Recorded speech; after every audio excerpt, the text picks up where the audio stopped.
After I parked in front of his house, my neighbor slashed my tires, keyed pig into my door, then dared me to call the cops. Try it, he said. I'm a cops. My case was thrown out because he was a retired officer with connections, so I dressed up as a delivery driver and dropped off a package that. I pull up in front of his house in Riverton, Utah, and before I even shut off the engine, I know something's wrong. The tires are flat, completely shredded. Then I spot it. Someone has keyed the word pig across my driver's side door in fresh white paint. My heart sinks. I didn't just get vandalized, I got targeted. My neighbor, Edgar Big Ed Morris, stands in his driveway like a king surveying his domain. He wears a faded police department jacket, a grin curling on his lips. He leans on his truck and holds a beer can. His voice is low and mocking. Call the cops, he says. Try it. I hop out of my car, anger and fear warping together. What the hell, Edgar? Those tires were fine when I parked 5 hours ago. And why the hell did you key my door? I choke out, my hands trembling slightly. He takes a step closer. You parked in front of my house. That's all it takes. Maybe you don't understand neighborhood order. I swallow. This is harassment. Vandalism. I'm calling the cops. He chuckles. Go ahead. I am a cops. My mind races. I know Edgar is a retired police officer, or at least that's what people say in a cul-de-sac. A guy with connections. I've heard rumors that he still talks to the squad. The next day, I file a report with the local precinct in Riverton. But when I drop the paperwork off, the major acts like he doesn't exist. 2 days later, case dismissed. Insufficient evidence, the officer says. No follow-up. No accountability. I sit in my kitchen and stare at the door with pig smeared across it. My disappointment is total. I feel small, betrayed. I live in this town trying to get along, and now I've been humiliated. But then an idea flickers. He thinks he can get away with it because I'll stay passive. Because the local badge of authority covered by Edgar's past career shields him. But what if I turn the tables in a way he never sees coming? So I spend 2 nights watching his house. I note his schedule. He leaves for golf at 6:45 a.m., dinner at the country club around 7:15 p.m., returns around 9:30. His wife is friendly at the bar. His kids are at school. The driveway is empty some evenings. I decide I'll do something. Something clever. Something that doesn't look like what he expects. I order a plain brown box and have it shipped to my address. Contents? Something I can imagine. Something harmless but meaningful. A step in his world he won't anticipate.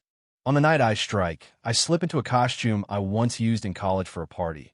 A delivery driver uniform, fake badge, plain cap, name tag reading Sam Hughes, Express Logistics.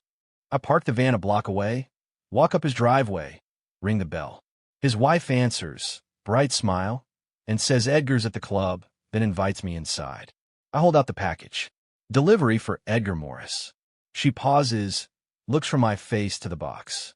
He doesn't remember ordering anything. I shrug. Signature required. Just hand it over, an initial here. She narrows her eyes, but signs. I nod, leave the box on the floor by the couch, and walk out. The whole time Edgar is golfing, oblivious. I drive away. The box sits in his living room. I imagine the moment when he discovers it. Now, thank you for reading. If you like this story so far, hit like and subscribe, and leave a comment telling me what city you think I'm in now. Next time I'll reveal what was inside that box, and what happened when Edgar opened it. I wait 2 days. Nothing.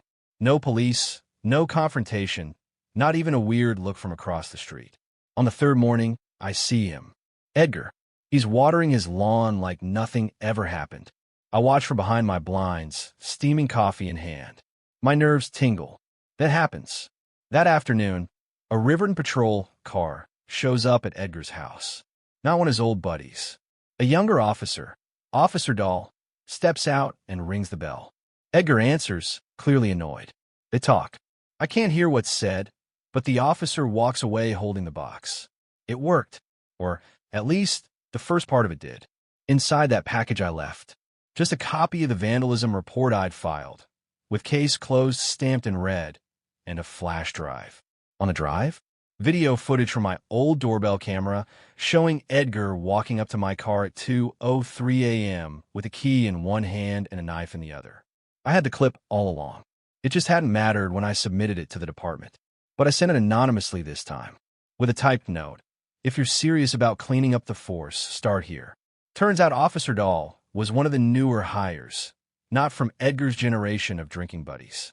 Word around town is he's been trying to crack down on retired royalty, abusing their influence. That's when things start to shift. Subtle but real. A week later, Edgar's son, Kyle, gets pulled over in town. Normally he skates through warnings. This time, he gets a DUI charge. A real one. Booking, mugshot, the whole 9 yards. 2 days after that, Edgar's mailbox gets mysteriously knocked over, and no one rushes to fix it. Code enforcement posts a notice about lawn maintenance. HOA fines him $400 for repeated violations. He's losing his grip. His kingdom's crumbling. And then I get a letter in the mail. No name. No return address. Just typed words on white paper. You made your point. But you don't want to make enemies in this town. Move on. That's when I know for sure. He still has friends in the department. Quiet ones. Ones who play long games. So I double down. Carefully. I start leaving Yelp reviews. Anonymous, factual, detailed. About the time Edgar was caught slapping a teenager's phone out of his hand at a local parade.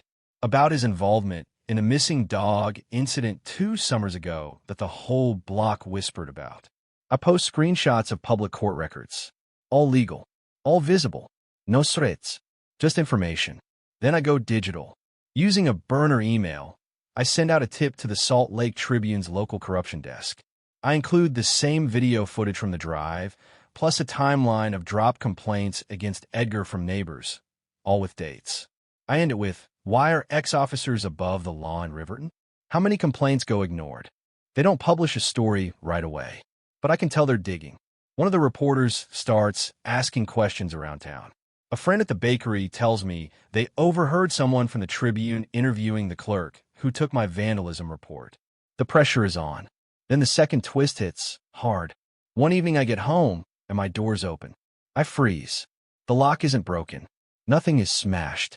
But when I walk in, something's wrong. My papers have been moved.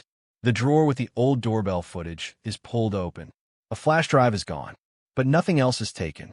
He's been here, or someone working for him. But this is where Edgar missteps. He thinks intimidation will scare me off. What he doesn't know is that I've already made backups. Uploaded everything to 3 different cloud accounts. Scheduled automatic email drops to lawyers and journalists if I disappear. I change my locks. Install new cameras disguised ones. Then I make a phone call to a guy I knew back in college. Works cybersecurity now. Quiet guy. Always me a favor. Can you find out if someone's accessing my accounts? I ask. 3 days later, he calls back. Yeah, not only were they in your Dropbox, they tried deleting the backups. But I traced the IP. Where to? He chuckles. Riverton PD. Internal office. Looks like someone's got admin access over there. The game just changed. By now, I know this isn't just personal. Edgar isn't acting alone. Someone at the Riverton Police Department is actively helping him. Accessing my cloud account to destroy evidence. That's felony-level territory. But it also tells me something else. What I'm doing is working. I've rattled the cage hard enough for the rats to scurry. I call my friend back, the one who traced the IP. You still got access to that admin trail? I ask. Yeah, I set a trap. When they logged in to delete your files, it pinged their location. Want to know who it was? I nod, gripping my phone tighter. Lieutenant James Pellman. He's head of internal affairs for Riverton PD. And guess what else? He's Edgar's godson.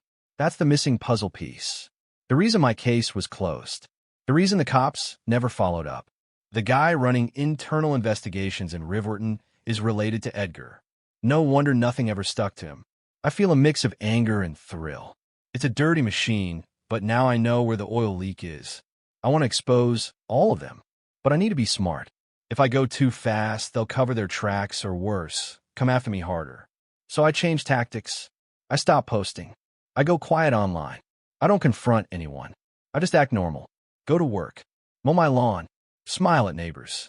Let Edgar think I gave up. Meanwhile, I start digging into Pellman's record. Turns out a few years back, he was involved in a questionable shooting, cleared internally, but the report never made it to the public. My cyber friend finds a backup of it in an old online forum from when a protest group leaked department documents. It's buried but real. The name's right there. I bundle the whole thing. Edgar's vandalism, the footage, the link to Pellman, the internal deletion attempt, the buried shooting report, and send it anonymously to the Tribune again. This time with a note. You missed the story the first time. Here's everything you need. But hurry, they're already trying to scrub it. 2 weeks pass. Then it hits. Front page of the Sunday edition. Riverton's Blue Wall. How a retired officer still controls a small-town police department. The story blows up. It names Edgar. It names Pellman. It includes stills from the vandalism footage. It quotes anonymous neighbors. Mentions the suspicious closing of my case. References past abuse complaints against Edgar that were never prosecuted. The fallout is instant. The mayor issues a statement. The police chief announces a third-party investigation. Pellman is placed on administrative leave. And Edgar? Edgar disappears. Literally. One morning, his truck is gone. The house is dark. By noon, a for sale by owner sign is up. No one's seen him since. But I'm not done. I attend the next city council meeting in person. Public comments. My first time speaking. I don't name myself as the victim, but I talk about what it's like to feel powerless when the people sworn to protect you are the ones doing harm. I talk about silence, about fear, about how corruption hides in plain sight. The room goes quiet. One council member looks shaken. Another nods along. The best part? I don't need to say his name. Everyone already knows. And just when I think things are settling down, a new wrinkle shows up. My friend from cybersecurity calls again. His voice is tense. Someone just created a fake identity using your name. Open a new credit card in Oregon. That's not random. Someone's still after you. It isn't over. Not yet. I cancel my cards. Lock down my credit. Put a freeze on every account I can. It's annoying, sure, but not unfamiliar. I've dealt with cyber theft before, back in college. What's different this time is the precision. Whoever did this knew exactly where to hit me. Only 2 people outside my inner circle had my social security number. One was my old boss from the real estate office. The other? Lieutenant Pellman. When I worked part-time helping the city planning board 3 years ago, Pellman ran background checks on every contractor and temp that came through the door. I'd completely forgotten about it until now. They're still trying to hit me. Quietly. Financially. Ruin my credit. Maybe push me into desperation so I'll shut up and vanish. But they don't get it. I've already been through worse. That's when I decide to bring someone new into the picture. Lacey Trent. She's a former FBI analyst who moved to Salt Lake City after a burnout. Runs a private investigation firm now, mostly tracking insurance fraud and cheating spouses. I found her through a referral from my cyber friend, who said, if you want someone who doesn't scare easy and hates dirty cops, she's your girl. I meet her in a quiet cafe near Draper. I tell her everything. She listens without interrupting, taking sharp notes. After I finish, she leans back. They're panicking, she says. That's good. People who panic leave trails. Let me follow them. Within 2 weeks, she uncovers a burner email registered under Pellman's alias, a Gmail account used to submit takedown requests to Reddit, YouTube, and WordPress sites that mentioned Edgar's name. Even the Tribune story had its links flagged for privacy violations.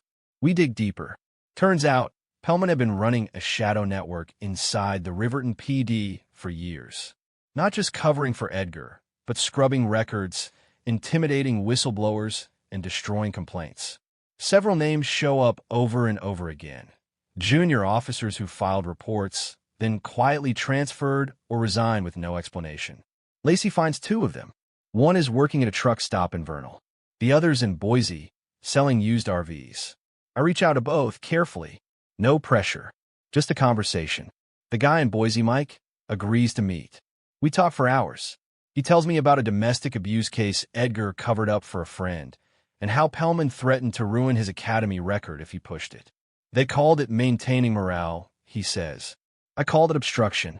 He gives me a copy of his old complaint, along with a recording he made when he met with Pellman about it. The audio is scratchy, but clear enough. You either forget this ever happened, or you find out what it's like to be unemployed for a long time, Officer Decker. Boom. Another domino. Lacey helps me compile everything, dates, names, audio, documents, email metadata. And this time we don't go to the local press. We go federal. She knows a contact in the U.S. Attorney's Office in Salt Lake City. We send the file under whistleblower protection protocols. Within 3 weeks, I get the call. We're opening a preliminary inquiry. You did the right thing. At the same time, a quiet storm brews in Riverton.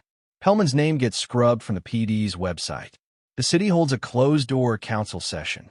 An online petition demanding transparency gains over 40,000 signatures in 4 days. And then, Lacey uncovers something wild. Buried in property records is a land transfer.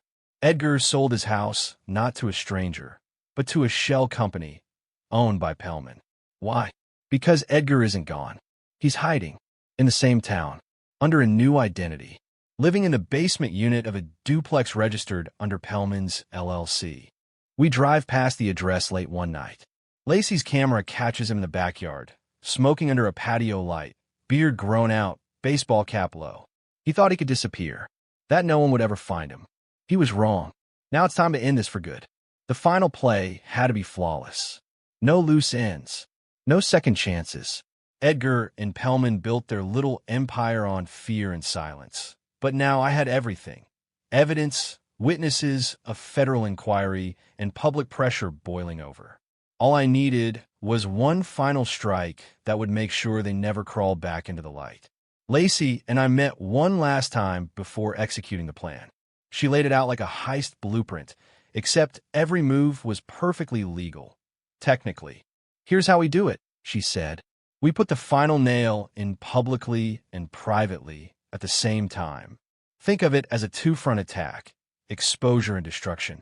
Front one, the public hit. We dropped a final, timed leak to 3 media outlets. The Salt Lake Tribune, Deseret News, and ProPublica. All received the complete file. Edgar's vandalism footage, the internal cover-ups, Pellman's abuse of internal systems, the burner email scrub campaign, and a land transfer showing Edgar never really left town. Each one got different pieces, all of them scheduled to publish simultaneously under embargo. The moment the story went live, it exploded. Front page again. Retired cop in hiding after orchestrating years of cover UPS. The Tribune posted a side-by-side image of Edgar before and after, the smug grin in his police jacket and the grainy shot from Lacey's hidden camera in his backyard, cigarette lit, beard scruffy. ProPublica followed up with an interactive map of every complaint Pellman had scrubbed, with dates and victims. Deseret News ran a timeline of every known incident Edgar was involved in, from the parade phone slap to my slashed tires. They linked to the audio of Pellman's threat to Mike Decker. They published the burner emails metadata. They even included the time-stamped screenshot of Pellman's attempt to delete my cloud files from a department IP. It wasn't just news. It was a reckoning. Front 2, the private kill. Lacey handed me a document. It was a formal notice filed through an anonymous shell firm she helped me set up, backed by a lawyer from her old FBI days. A lawsuit, civil damages, targeting Pellman personally for data breach, harassment, and obstruction. We weren't just going after him in the press. We were suing him in real court. The complaint also triggered an internal audit of Pellman's access logs, financial disclosures, and private communications. This wasn't just career-ending. It was potentially criminal. One day after the press firestorm, the Utah Attorney General's office announced it was opening a state-level investigation into both Edgar and Pellman. That's when Pellman cracked. He was photographed leaving his house with boxes of files. Rumors said he tried to resign quietly, hoping the attention would move on. Instead, they froze his accounts. And Edgar? He tried to run. On a Tuesday night at 1:12 a.m., he loaded up an old SUV, covered in tarps, and slipped out of the duplex driveway. But we were already watching. Lacey's contact at the Tribune was camped across the street, phone in hand. They followed him to the Nevada border. And when the state patrol pulled him over, guess who tipped them off? Me. I left an anonymous tip to the Utah State Police that a fugitive under investigation was leaving the state.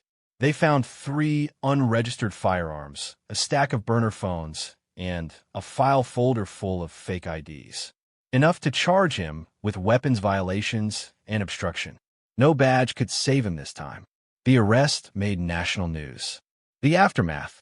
Pellman was formally indicted. He's awaiting trial. His pension? Frozen. Edgar is being held without bail. 3 felony counts. Multiple misdemeanors. At least 2 more charges pending. The city of Riverton is under federal oversight for law enforcement reform. Half the old brass retired early. And me? I'm not hiding anymore. My car door's been fixed. My name's been cleared. I even did a sit-down interview for a news segment about civilian whistleblowers and small-town corruption. But the best part? That final moment of justice came quietly, months later. A certified letter arrived at my door. Inside was a check for $13,672.37. Reimbursement from a court-ordered restitution fund. The memo line read, Vehicle damage, emotional distress, and legal fees. Paid by Edgar Morris. I held it in my hand and smiled. He paid me back. Not because he wanted to, because he had to. And I didn't just win. I changed the rules of the game. What would you have done if Edgar was your neighbor? Drop a comment with your thoughts. Don't forget to like and subscribe for more stories like this one. And always keep your camera rolling. You never know who's watching or who's about to be exposed.